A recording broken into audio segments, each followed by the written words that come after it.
그런즉 누구든지 그리스도 안에 있으면 새로운 피조물이라. 이전 것은 지나갔으니 보라 새 것이 되었도다. 모든 것이 하나님께로서 났으며 그가 그리스도로 말미암아 우리를 자기와 화목하게 하시고 또 우리에게 화목케 하는 직분을 주셨으니 곧 하나님께서 그리스도 안에 계시사 세상을 자기와 화목하게 하시며 그들의 죄를 그들에게 돌리지 아니하시고 화목하게 하는 말씀을 우리에게 부탁하셨느니라. 그러므로 우리가 그리스도를 대신하여 사신이 되어 하나님이 우리를 통하여 너희를 권면하시는 것 같이 그리스도를 대신하여 간청하노니 너희는 하나님과 화목하라.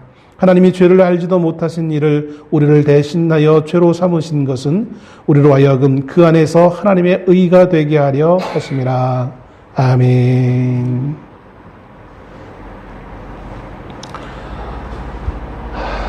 명절 잘 보내셨습니까? 오늘 우리가 읽은 고린도후서 5장 17절 말씀은 제가 좋아하는 말씀이기도 하고 또 성경에서 유명한 구절들 가운데 이렇게 손 꼽으라면 꼽을 수 있는 그런 말씀이 오늘 본문 가운데 있는 17절의 말씀인 것을 보게 되었습니다. 어떻게 하다 보니까 제가 제일 좋아하는 말씀이 되어졌고 제일 먼저 암송했던 말씀이 되어졌고 예전에 처음 예수를 믿었을 때는 책상에 이 말씀을 적어놓기도 하고 막 그랬던 기억이 나요. 성도들에게는 누구나 다 한 가지, 한두 개, 보통 아무리 없어도 한두 절 정도는 본인이 좋아하는 말씀 구절이 있을 줄로 압니다. 그리고 아마 그것이 자신 좋아하는 그 말씀의 구절이 어떤 이유에서 좋아하지 않는지 모르겠지만 아마 인생에 있어서 여러 가지 어려운 상황 가운데라든지 아니면 은혜 가운데 경험했던 어떤 것들과 연관되어져서 그 말씀이 자기의 심령 가운데 와닿게 되어지고 그래서 그 말씀을 참 깊이 묵상할 수 있는 그런 기회 가운데 말씀들을 사랑하게 되는 것이 아닐까라는 생각을 해보게 되었습니다. 오늘 이 17절 말씀을 보면 우리가 예수 그리스도를 믿을 때 우리의 삶이 완전히 새롭게 변화됐다는 말씀을 하고 있는 것을 보게 되어집니다. 이런 성도의 변화의 근본 원인은 성도 자신에게 있는 것이 아니에요. 세상은 또 논쟁을 좋아하는 사람들은 마치 우리의 변화가 내 안에서 뭔가가 일어나서 그리고 나서 삶에 어떤 변화가 있는 것처럼 그렇게 주장들을 하곤 합니다. 내가 보니까 예전에는 예수를 믿기 전에는 착하지 못했는데 착해졌어. 혹은 내가 결심을 해서 내가 새로워졌어 라고 착각하는 사람들이 참 많이 있어요. 또한 어떤 이들은 부자가 됐기 때문에 달라졌다고 생각하는 사람도 있어요. 내가 건강하지 못했는데 예수를 믿은 다음부터 건강해졌다. 내가 달라졌어. 변화됐어. 라고 생각하는 사람도 있을지 모르겠어요. 물론 우리의 외적인 환경들이, 외적인 요소들이 변화될 수도 있습니다. 그러나 그 외적 혹은 심적, 내 마음의 어떤 변화 때문에 우리가 새로워진 것은 아닙니다. 많은 이들이 이것에 속아가지고 야, 예수를 믿는다면서 너 달라진 게 뭐 있지? 라고 지적할 때 정말 그러네. 양심적인 사람, 그나마 좀 양심적인 사람은 정말 그런가? 라고 하면서 되게 아주 근심하게 되었습니다. 여러분, 그런 그 말에 속으시면 안 돼요. 성경 우리가 가지고 있는 그 어떤 외적인 요소도 심지어 우리의 마음속 깊은 어떤 생각과 모든 것이 선하다고 말하지 않고 있어요. 그렇기 때문에 그리스도 예수가 이 땅에 오신 거예요. 오늘 본문의 말씀이 하고 있는 그런즉 누구든지 그리스도 안에 있으면 새로운 피조물이라. 우리 인간들은 하나님에 의해서 피조된 존재입니다. 우연히 아메바가 변화되어가지고 진화하고 진화와서 또 원숭이까지 되어지고 그 원숭이가 더 진화돼서 인간이 되어진 것이 아니라 우리는 하나님에 의해서 피조된 존재임을 성경은 분명히 우리에게 말씀하고 있어요. 과학적으로 진화론이 아무리 정확하고 과학적이다가 말을 하지만 그 모든 과학적인 것은 사실 하나의 가설에서부터 시작되어집니다. 우리는 눈으로 본 사람이 아무도 없어요. 그냥 가설이죠. 가설임에도 불구하고 그게 가장 과학적이라고 학교에서 가르쳤고 또 소위 학자들이 그렇게 주장했기 때문에 그것이 마치 그것이 진정한 과학적인 걸로 생각해요. 100번 양보해서 가설을 놓고 한다 할지라도 진화론도 가설이고 창조론도 가설이에요. 그것을 우리가 어떤 걸 선택하냐는 것은 우리의 자유예요. 근데 하나님은 우리에게 감동을 주셔서 우리는 진화론이 아니라 하나님 우리를 지으셨다라고 믿게 되어집니다. 이 믿음은 내가 뭔가 어떤 기초적인 지식에 있어서 믿는 것이 아니라 하나님이 그것을 믿게 하시는 거예요. 새로운 피조물이라는 것도 이처럼 우리가 뭔가 달라졌기 때문에 새로운 피조물이 아니라 하나님의 은혜 가운데 우리가 달라졌다는 사실을 하나님이 선포하시는 거예요. 선지자들을 통하여서 오늘 본문은 사도 바울을 통하여서 하나님의 말씀을 선포케 하셨어요. 그래서 이 말씀을 기록하고 있는 거예요. 우리는 새로운 피조물이 되어졌어요. 어떨 때? 우리가 착해졌을 때, 우리가 부자 되었을 때, 우리가 병이 고침을 받았을 때, 우리의 마음이 편해졌을 때가 아니라 그리스도 안에 있을 때예요. 그리스도 안에 있다는 것은 내가 그리스도를 찾아가는 게 아니에요. 그분이 우리에게 오신 거예요. 소위 말하는 신인 협력설을 주장하는 사람들이 하나님이 나에게 와도 내가 거부하면 되잖아. 내가 뭔가 하나님 손을 내밀어서 내가 손을 잡아줬기 때문에 하나님과 나가 하나가 되어진 것이지 라고 말하는 사람도 있어요. 근데 그렇지 않아요. 하나님이 우리에게 손을 내미실 때 우리는 거부할 수 있는 자유가 없는 것을 보게 되어집니다.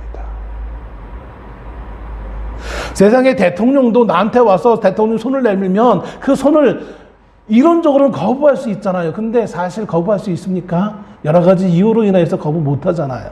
예? 그런데 만왕의 왕이신 이 땅을 지으신 하나님께서 우리에게 손을 내밀었는데 어느 누가 그 손을 거부할 수 있겠습니까? 사실 논리적으로는 거부할 수 있다라고 생각할 수 있을지 모르겠어요. 그러나 실제적으로는 그것이 못하다라는 거예요. 이 모든 것은 예수 그리스도께서 이 땅에 오셔서 십자가의 죽으심을 통하여 이루신 사실이라는 것을 우리에게 말해주고 있습니다. 내가 착해졌기 때문에 내가 옛날에는 그렇게 나쁜 짓만 하다가 지금은 착해졌기 때문에 내가 새로운 피조물이 된 것이 아니라 그리스도 안에 있기 때문에 내가 새로운 피조물이 되어진 거예요. 마치 고등학생이 수능을 치르고 이제 합격을 했어요. 그럼 이제 고등학생이 아니라 대학생이 된 거잖아요.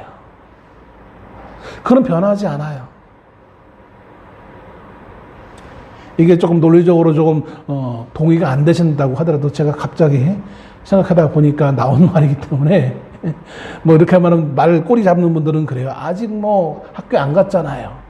학교 등록 안 하면 되잖아요. 이런 식으로 또 논리적으로 막 물어보신다면 참 날 대처할 말이 없으니까 하나님이 우리에게 다가오시면 우리가 거부하시는 것이 아니라는 것이죠. 우리가 새 것이 되어진 것은 나 때문이 아니라 그리스도 예수 때문에 내가 새 것이 되어진 거예요. 문제는 그 새 것이 되어졌기 때문에 새 것이 된 모습으로 내가 그렇게 살아가느냐 살아가지 않느냐의 문제인 거예요.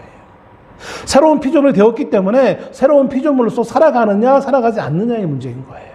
세상에서는 대학생이 됐으니까 대학교를 가야 등록금을 내고 대학교에 가야 대학생이 되는 거지만 등록금을 안 내면 대학생이 안 되겠죠. 그러나 하나님의 학교에서는 하나님이 이미 나를 새로운 피조물로 선언하셨으면 그렇게 살던 그렇게 살지 않던 나는 이미 새로운 피조물이 되어진 거예요. 문제는 그런 새로운 피조물 같은 그 모습으로 살아가느냐 그렇지 않느냐는 우리의 책임이긴 하죠. 그렇다고 해서 그렇게 살지 못했다고 해서 하나님 너 취소 대학생이 아니야 제적 그렇지는 않는다는 거예요. 세상처럼 그게 하나님의 은혜인 거예요. 우리는 한 주간의 삶을 살다가 다시 주일을 맞이해서 이렇게 하나님의 교회 앞에 와서 예배를 드립니다. 그리고 예배를 드리고 나서 이제 같이 식사를 하던 또 여러 가지 대화를 하게 되었습니다. 이것이 이제 성도의 교제인데요.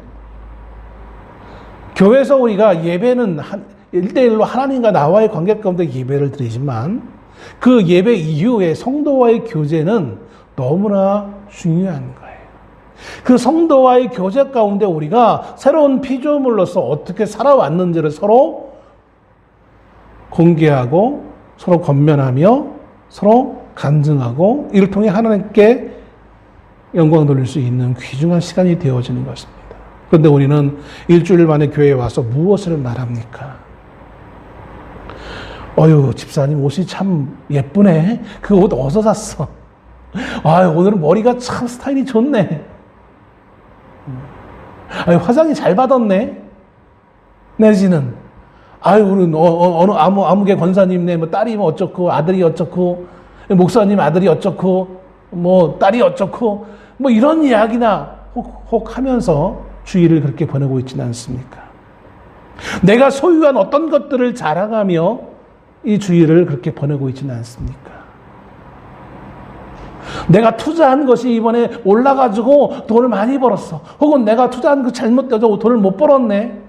이런 것들을 이야기하면서 교회 안에서 시간을 보내고 있지는 않습니까?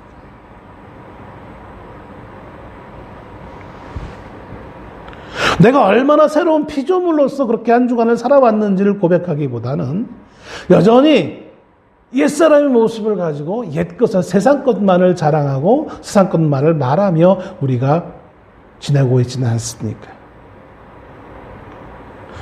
우리는 분명히 죄로 인하여서 하나님과 분리되어져 있었고 영원한 죽음의 위협에 처해 있었습니다. 그러나 예수 그리스도께서 십자가에 죽으시고 부활하심으로써 우리의 죄를 대속하셨습니다. 이제 우리는 그리스도의 십자가의 보혈로 죄에서 깨끗함 받고 새 생명을 얻게 되어지며 하나님과 화목하게 되었다라고 성경은 우리에게 말씀해 주고 있습니다. 그러므로 우리는 그리스도를 믿을 때 그리스도께서 나를 위해 십자가에 죽으셔서 나를 대속하셨다라는 그 사실을 믿을 때 우리는 새로운 피조물이 되어지는 것입니다. 우리의 이전의 삶은 지나가는 것입니다. 이전의 삶, 죄에 얽매여서 죄 가운데 살았던 그런 모습에서 벗어나서 대속하신 그 십자가의 보혈로 말미암아 우리가 이제 새롭고 영원한 삶을 살게 되어지는 것. 그렇기 때문에 오늘 본문 사도 바울은 시작하면서 그런즉이란 말로 말씀을 시작하고 있습니다. 17절뿐만 아니라 20절에도 그러므로라는 말이 있죠. 또 오늘 17절 말씀 앞에 16절에도 그러므로 또 하나님께서는 사도 바울을 통해서 이 서신을 기록할 때 그런즉 혹은 그러므로라는 접속사를 참 많이 사용하게 하세요. 의도적으로 이렇게 말씀을 이어가게 하시는 것을 보게 되었습니다. 이것은 앞에 절에서 뭔가를 설명하고 그렇기 때문에 그러므로 그런즉 이렇게 그런 상태의 변화 가운데 그런 상황 가운데 우리가 이렇게 삶을 살아가야 된다라는 의도를 가지고 하나님이 접속사를 많이 사용해서 이 말씀을 기록해 주고 있는 것을 보게 되었습니다. 오늘 본문의 말씀은 우리의 직분이 무엇인지를 말씀해 주고 있고 그렇기 때문에 우리가 그 직분을 가지고 이 땅의 삶을 어떻게 살아가야 되는지에 대한 문제를 우리에게 말씀해 주고 있습니다. 사도 바울이 먼저 보냈던 고린도전서 4장 1절에는 이렇게 기록합니다. 사람이 마땅히 우리를 그리스도의 일꾼이요 하나님의 비밀을 맡은 자로 여길지어다. 우리 각각의 사람들은 그 사람이 나이가 어떠든지 성별이 어떻든지 간에 인종이 어떻든지 간에 또 그 사람이 어떤 일을 하든지 간에 하나님께서 우리에게 주신 귀중한 직분이 있다는 사실이에요. 그 직분은 세상 사람이 말하고 있는 것처럼 신분에 귀하고 낮은 것이 있는 그런 직분이 아니에요. 어떤 것이 더 귀중한 또 어떤 건 좀 덜 귀중한 것이 아니라 모든 성도에게 동일한 하나의 직분을 우리에게 허락하셨음을 말씀해 주고 있습니다. 그리스도의 직분은 무엇일까요? 어떠한 자세로 살아가야 되는 걸까요? 오늘 이 시간 한번 살펴볼 수 있기를 소원합니다. 직분이라고 한다면 우리는 늘상 쉽게 생각하는 것이 목사, 장로, 권사, 집사 뭐 이런 것들 생각해요. 조금 더 확대돼서 뭐 교사, 성가대, 뭐 주차장 안내 뭐 이런 식으로 생각을 해요. 그러나 그것은 이 공동체를 유지하기 위한 하나의 보조적인 어떤 직분인 것이지, 하나님 우리에게 구원받은 성도에게 먼저 주신 그 직분과는 상관이 없는 거예요.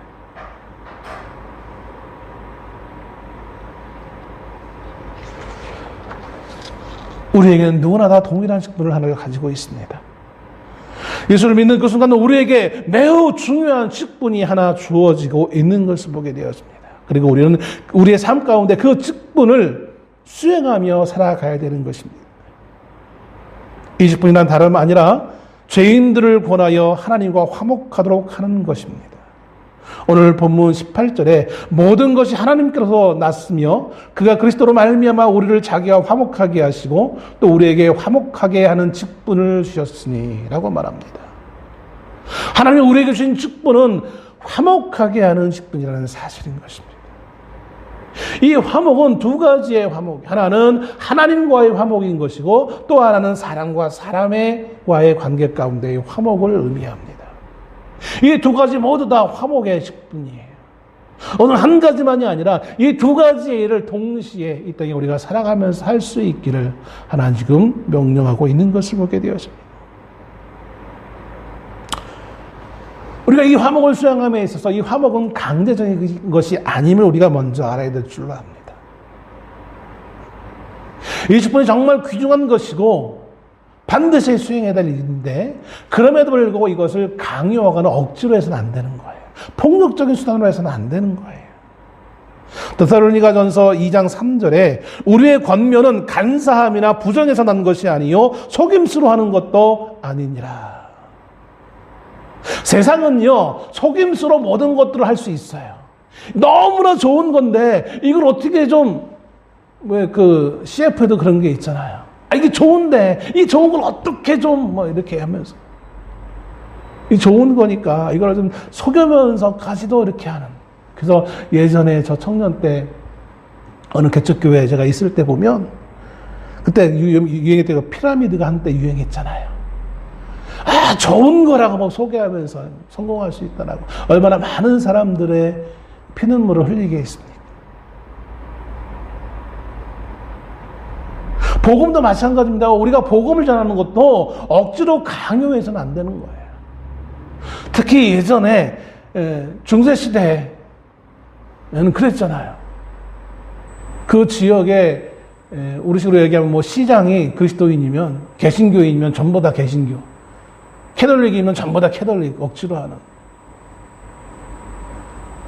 믿게 하는 건데 어때? 라고 말할지 모르겠지만 그건 하나님 기뻐하시는 방법이 아니에요. 복음을 전하는 사람들 가운데 어떤 사람들은, 죄송합니다 이러면 안 되는데, 복음을 전하는 사람들이 정말 겸허한 자세로 복음을 전해야 되는데 막 반말을 하면서 막 억압적인 고압적인 자세로 복음을 전하는 사람들이 간혹가다 있어요. 하나님이 기뻐하시는 거 아니에요. 아무리 열매를 맺는다 할지라도 그것은 하나님의 방법이 아니에요. 예전에 말씀 나왔으니까 한번 살펴보면, 중세시대에 보면 종교개혁 당시에 얼마나 많은 개신교인들이 개종했다는 이유로 목숨을 잃어야 됐는지 역사에 정말 잔인하게 기록되어 있는 것을 봅니다. 마을 입구에 거대한 나무가 있는데 거기 거대한 나무에 캐톨릭 군인들이 와가지고 마을에 개종한 개신교인들을 다 죽여가지고 그 나무에 다 매달아 놓는 그런 모습. 남녀노소를 막론하고 잔인하게 죽이는 어떤 그런 모습들. 그러면서 그것이 하나님의 영광이라고 웃고 떠들었던 그 시대의 그 상황들. 그것이 그때만 그랬을까요? 그렇지 않아요. 제국주의 시대를 걸쳐서 복음을 전하는 미명하에 아시아의 수많은 나라의 선교사들이 들어올 때도, 물론 캐톨릭이긴 하지만 총칼을 가지고 들어와서 수많은 원주민들을 죽이는, 그들은 하나님의 사랑받지 못하는 자들이라고 하면서, 미개한 자들이라고 하면서 얼마나 많은 이들을 죽였는지 몰라요. 여러분, 그것은 아무리 그렇게 해서 복음이 전해진다 할지라도 그것은 아름다운 열매가 될 수 없을 것입니다. 고린도전서 2장 1절에 이렇게 기록합니다. 형제들아, 내가 너희에게 나아가 하나님의 증거를 전할 때 말과 지혜의 아름다운 것으로 아니하였나니. 아주 명쾌하게 설교를 잘하거나 유머 있게 복음을 잘 전할 수 있어요. 물론 그 하나님의 은사이기 때문에 특별히 그런 정말 그걸 잘하는 분들이 있어요. 제가 아는 지금 이제 다른 청교로 가셨는데 그 목사님은 등치도 산만해 엄청나게 커요. 근데 평상시 말을 할 때는 막 더듬어요. 근데 희한하게 강대상에 올라서 복음을 전할 때, 설교를 할 때만은 전혀 더듬는 모습이 사라지는 거예요. 다들 동료 목사들 다들 신기하게 생각해요. 아니, 저렇게 말할 때 더듬는데 어떻게 설교할 때는 저렇게 달라질까? 참 희한하다. 말을 잘해야만 복음을 잘 전할 수 있는 것은 아닙니다. 사도 바울이 그랬죠. 바울이 복음을 늘 전하고 또 서신을 잘 쓰다 보니까 사람들이 바울이 말을 잘할 줄 알았어요. 근데 성경에 보면 바울은 말을 그렇게 잘하는 사람이 아니었던 걸로 보입니다. 정말 만나보니까 말하는 것도 별로 시원찮고, 그가 머리에 들은 것은 많은 것 같은데 말하는 것은 시원치 않아가지고 성도들 사이에 시험이 들 만한 그런 일이 있었던 것을 고백하는 장면이 나와 있는 것을 보게 되었습니다. 하나님 어떻게 보면 의도적으로 그런 것을 고치지 않고 그렇게 사용하시는지 모르겠어요. 그리스도의 일꾼으로서 그 직분을 감당하기 위해서 올바른 동기와 올바른 내용 모두 다 필요한 것을 보게 되었습니다.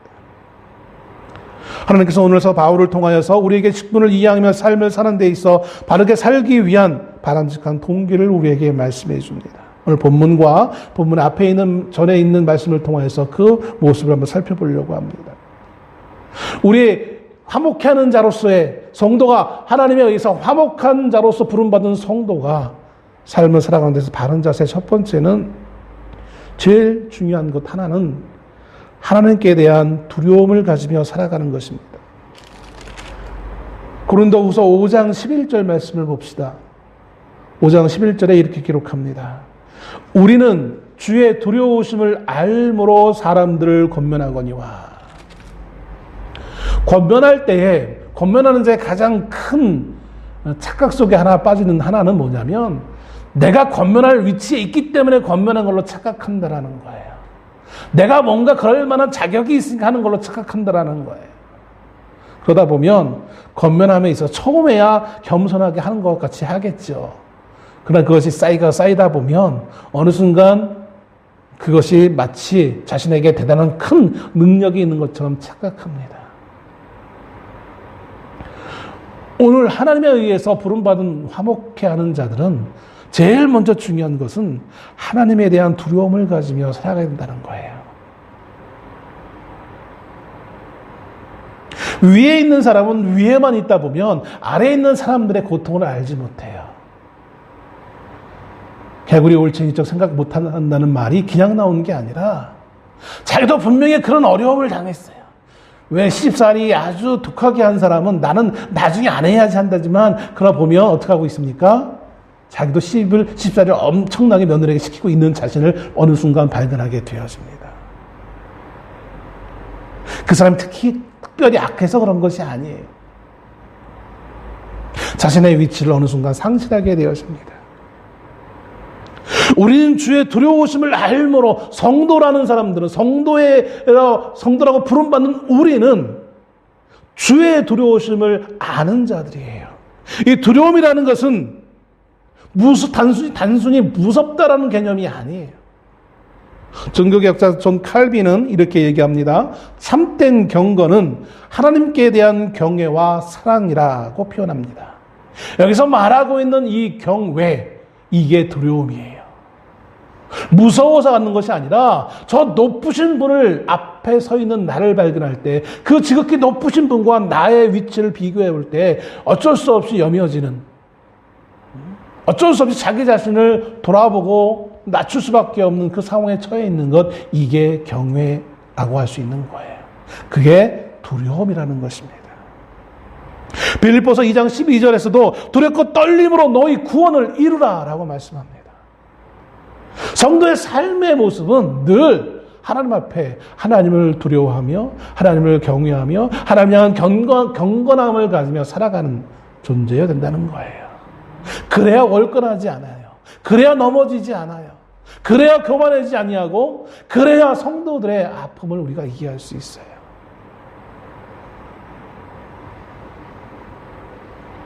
왜 이런 두려움을 느끼게 합니까?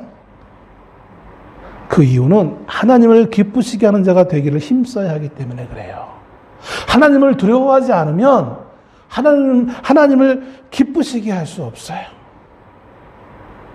고린도후서 5장 9절, 오늘 본문에 좀 앞에 부분에 보면, 그런즉 우리는 몸으로 있든지 떠나든지 주를 기쁘시게 하는 자가 되기를 힘쓰노라. 우리가 어떤 상황에 있든지 우리는 하나님을 기쁘시게 하는 자가 되어줘야 되는 거예요. 그러기 위해서 우리가 하나님을 두려워할 수 있어야 되는 것이죠. 여기 힘쓴다라는 이 말은 어떤 의미가 있느냐면 열심을 다한다는 얘기인 거예요. 열심이라는 것에는 두 가지의 경향이 있습니다. 하나는 이기적인 열심이에요. 그리고 그것은 세속적인 모습입니다. 다른 하나는 하나님께 영광을 돌리는 거룩한 열심이 있어요. 즉 이기적이고 세속적인 열심과 하나님께 영광 돌리는 거룩한 열심, 이 두 가지의 열심이 있어요. 여러분 어떤 열심을 가지고 살아갑니까? 사무엘서에 나와 있는 다윗이 어느 날 아버지의 심부름으로 전쟁터에 나가 있는 형들을 만나기 위해 갑니다. 근데 참 이상한 현상을 보게 되었습니다. 거기에 적군의 그 장군이 있었는데 골리앗이라는 사람이었어요. 그 사람이 날마다 나서서 이스라엘 진영 앞에까지 와서 큰 소리로 이스라엘을 모욕하고 왕을 모욕하고 하나님을 모욕하는데도 그 어떤 군사도 거기에 대해서 분노하지 않는다는 거예요. 어린 다윗의 입장에 봤을 때 그것이 도무지 이해할 수 없는 상황이었어요. 아니 어떻게 하나님을 모르는 저 이방인이 하나님을 모욕하는데 어떻게 하나님의 성도라고 할 수 있는, 하나님의 백성이라고 할 수 있는 이스라엘이 그 어느 누구도, 왕부터 밑에 있는 졸병에 이르기까지 그 어느 누구도 거기에 대해서 분노하지 않는 거예요.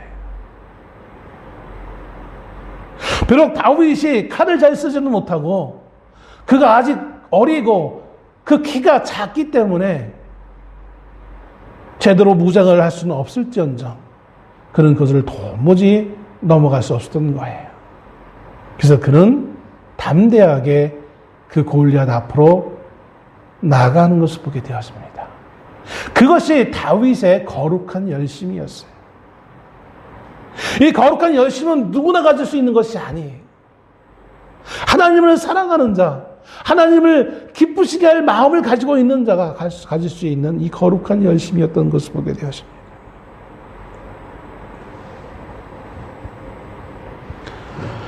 바울의 열심은 당연히 예수 그리스도를 기쁘게 하는 것이었어요. 유대주의자들은 사람을 기쁘기 위해 사역을 했습니다. 그로 인해 사람들에게 자꾸 협력을 요청했어요. 사람들의 입맛에 맞는 것들을 하려고 했어요. 그러나 바울은 오로지 예수 그리스도만 기쁘게 하시기 위해 일했던 사람이었던 것을 보게 되었습니다. 갈라디아서 1장 10절에 이제 내가 사람들에게 좋게 하랴 하나님께 좋게 하랴 사람들에게 기쁨을 구하랴 내가 지금까지 사람들의 기쁨을 구하였다면 그리스도의 종이 아니니라.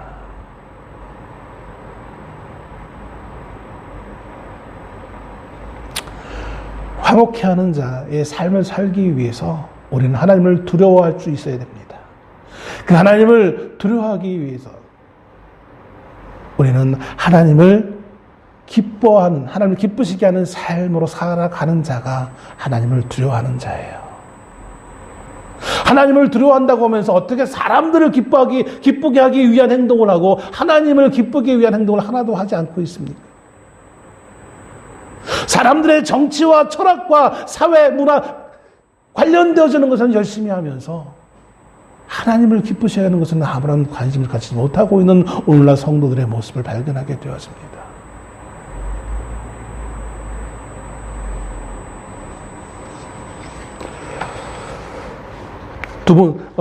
두려움을 느껴야만 하는 두 번째 이유는 우리가 다 반드시 그리스도의 심판대 앞에 다 우리가 한 행동이 드러나기 때문인 거예요.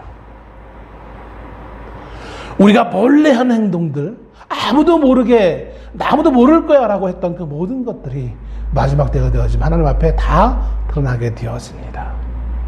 물론 우리가 그 모든 행동이 잘못된 것, 겉으로만 그리스도인인 척해서 그 모든 것들 때문에 우리의 구원 취소되어지는 그런 불행한 역사는 일어나지는 않아요. 그러나 하나님 앞에 그 모든 행동이 드러났을 때 부끄러움은 누구의 목? 오로지 우리의 몫인 거예요. 하나님과 천사와 많은 성도 앞에 내 부끄러운 모습이 그 천국에서 드러나게 되어지는 거예요. 영원히 살아가야 될 그 천국에서 우리의 부끄러운 민낯이 그대로 드러나게 되어지는 거예요. 여러분, 그걸 우리가 한번 생각해 보시고 우리의 삶이 어떠해야 되는지를 한번 다짐할 수 있는 시간이 될 수 있으면 좋겠습니다. 고린도후서 13장 5절에서도 너희는 믿음 안에 있는가 너희 자신을 시험하고 너희 자신을 확증하라 라고 말씀합니다. 화목하는 자로서의 두 번째 삶의 자세는 그리스도의 사랑으로 살아가는 것입니다. 그리스도의 사랑이란 말은 그리스도 예수님의 그 희생적인 죽음에서 볼 수 있는 우리를 위한 사랑을 의미합니다. 요한일서 4장 19절에 우리가 사랑함은 그가 먼저 우리를 사랑하셨습니다. 우리가 사랑하는 것은 내가 사랑할 수 있기 때문에 사랑하는 것이 아니에요.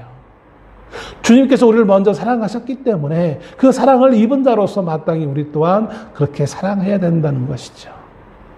내가 사랑을 더 많이 받은 다음에 내가 그 다음에 사랑할 게가 아니라 나는 이미 큰 사랑을 입었다라는 거예요. 왜?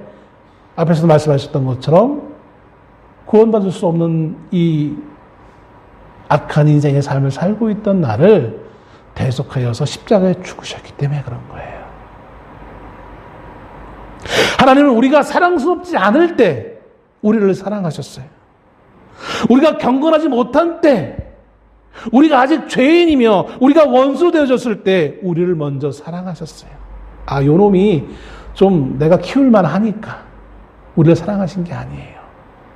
요 놈이 커지면 코를 이렇게 고치고 눈을 이렇게 고치고 입을 이렇게 고치면 이뻐지겠네. 그래서 고친 게 아니라 우리의 취한 모습으로 있는 그때에 우리를 먼저 사랑하신 거예요. 그리고 그 사랑, 내가 너 사랑할 게가 아니라 그 사랑하심을 증명해 보이셨어요. 어떻게? 십자가의 죽으심을 통하여.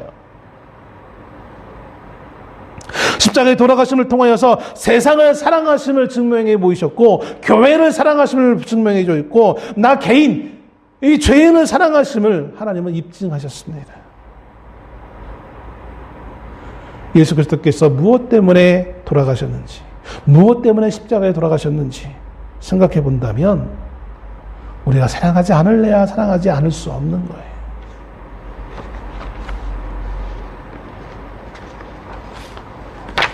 고린도후서 5장 14절에 이렇게 기록합니다. 그리스도의 사랑이 우리를 강권하시는도다. 우리가 생각하건대 한 사람이 모든 사람을 대신하여 죽었은즉 모든 사람이 죽은 것이라. 예수님이 역사적으로 죽은 것은 확실해요. 그런데 예수님의 죽으심과 합하여 누구도 죽었다고요? 모든 사람이 죽은 거예요. 아, 나는 그때 안 태어났는데 있지도 않았는데 어떻게 죽어요? 죽은 거예요. 하나님은 시와 장소를 초월하신 분이에요. 그래서 하루가 천년 같고 천년이 하루 같은 거예요. 이 세상을 지으신 하나님은 우리가 이 땅에 태어나기 전서부터 우리를 알고 계신 분이에요. 그분이 내가 아직 이 땅에 태어나지 않았음에도 불구하고 내가 예수님이 십자가에 죽으신 그 순간 나는 이미 죽은 거예요.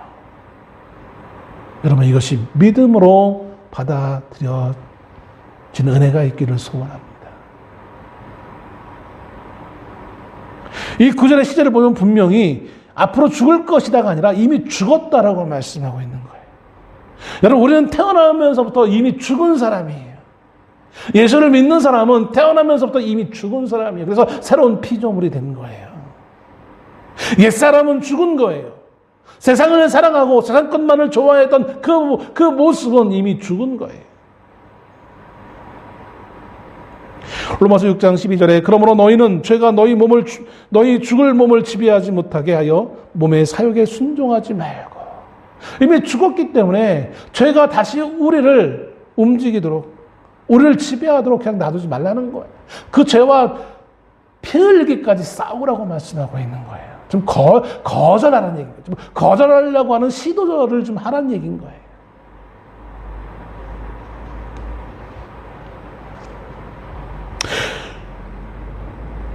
고린도후서 5장 15절에서도요. 그가 모든 사람을 대신하여 죽으심은 살아있는 자들로 하여금 다시는 그들 자신을 위하여 살지 않고 오직 그들을 대신하여 죽었다가 다시 살아나신 이를 위하여 살게 하려 하십니다. 누구를 위해 살라고요?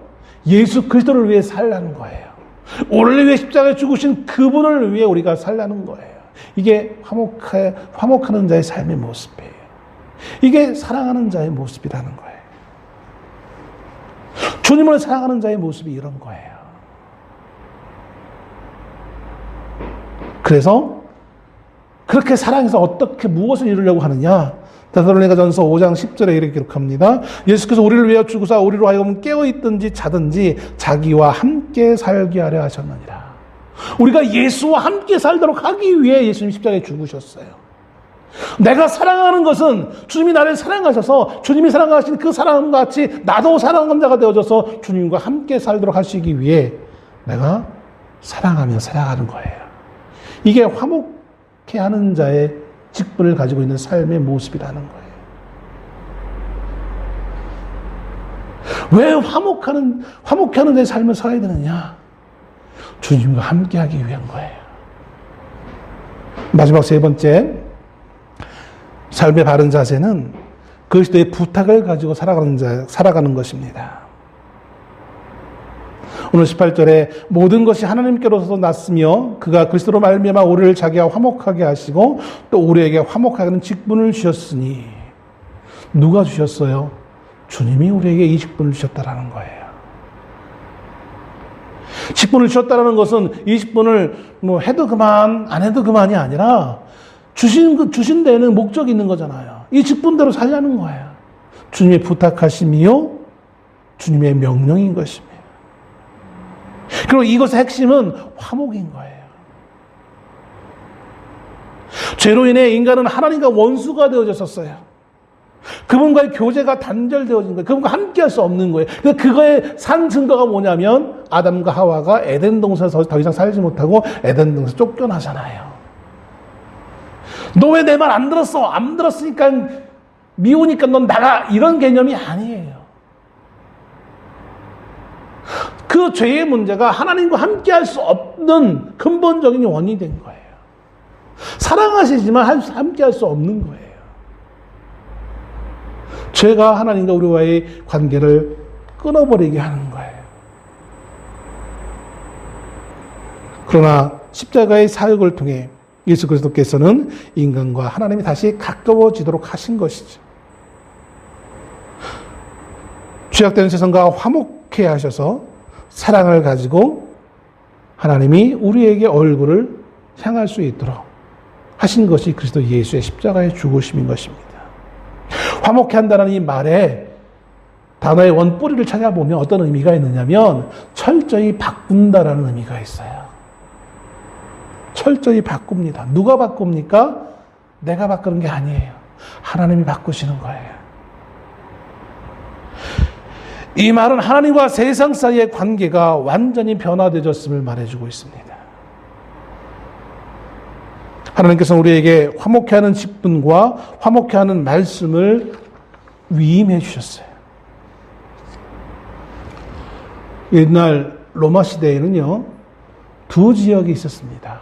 하나는 원로원이 관할하고 있는 지역이 있었고, 또 하나는 황제가 직접 관할하는 그런 지역이 있었다고 합니다. 원로원이 관할하는 곳은 로마와 화친을 맺고 전쟁을 하지 않는 백성들이 거주했습니다. 반면에 이들은 완전히 로마에 복종하는 자들이었죠. 반면에 황제가 관할하고 있는 지역은 평화스럽지 못했어요. 그곳 사람들은 할 수만 있으면 로마에 반역하고자 했습니다. 그 위험한 인물들이 참 많았던 지역이에요. 로마는 반역이 발생하지 않게끔 하기 위해서 그곳에 황제의 대사를 보내서 대신 그것을 통치하게 합니다. 그 대사는 황제의 명령을 가지고 그 지역에 어떻게 하면 황제를 반역하지 않고 그 지역에 있는 사람들이 황제에 충성하고 로마에 충성하게끔 할 것인가를 늘 고민하며 그 지역을 다스립니다.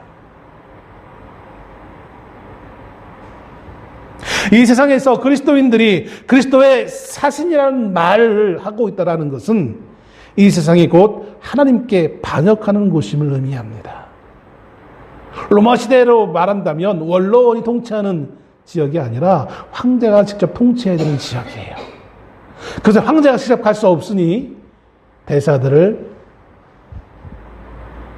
황제가 임명하여서 보내는 것이죠. 여러분, 그리스도인이란 존재는 바로 이러한 존재들입니다. 하나님을 거역하고 하나님을 반역하고 있는 이 세상 가운데 우리가 사는 이유는 우리가 행복해지기 위해서가 아니라 우리의 문제가 해결받고 우리가 뭔가 좀 즐기는 삶을 살기 위한 것이 아니라 하나님을 반역하는 이 세상에서 하나님을 위한 삶이 어떤 것인지를 본을 보이고 세상 사람들에게 반역하지 않기를, 세상과 하나님을 화목해 할 수 있는 그 가교의 역할을, 그 가교 역할을 하는 그 그리스도 예수를 소개하는 그 직분을 맡은 자로서 우리를 세우신 것입니다. 어떤 이들은 그렇게 얘기해요. 어차피 구원받을 거 내 마음대로 살다가 죽을 때 참 예수 믿으면 되지 않냐고. 이 직분을 어떻게 감당하려고 해요? 나와 하나님과의 화목이 중요한 것처럼 세상과 하나님과의 화목도 중요합니다. 또 성도와 이웃과의 화목도 중요한 것입니다.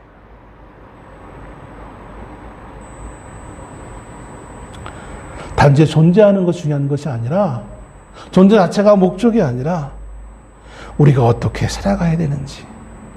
20절 말씀에 그러므로 우리가 그리스도를 대신하여 사신이 되어 하나님이 우리를 통하여 너희를 권면하시는 것 같이 그리스도를 대신하여 간청하노니 너희는 하나님과 화목하라.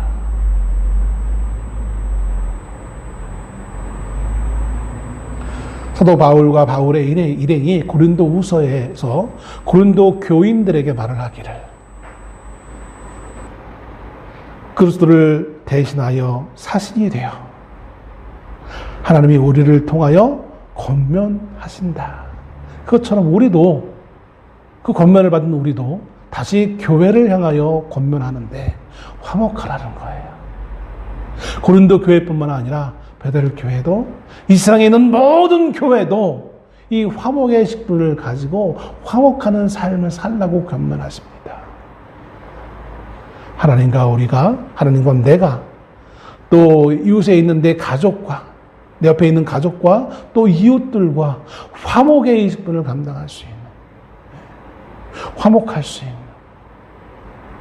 죄가 우리 사이를 더 이상 갈라놓을 수 없도록 화목할 수 있는 이 직분을 감당하며 살아갈 수 있는 우리가 될 수 있기를 주의 이름으로 축원합니다. 기도하겠습니다.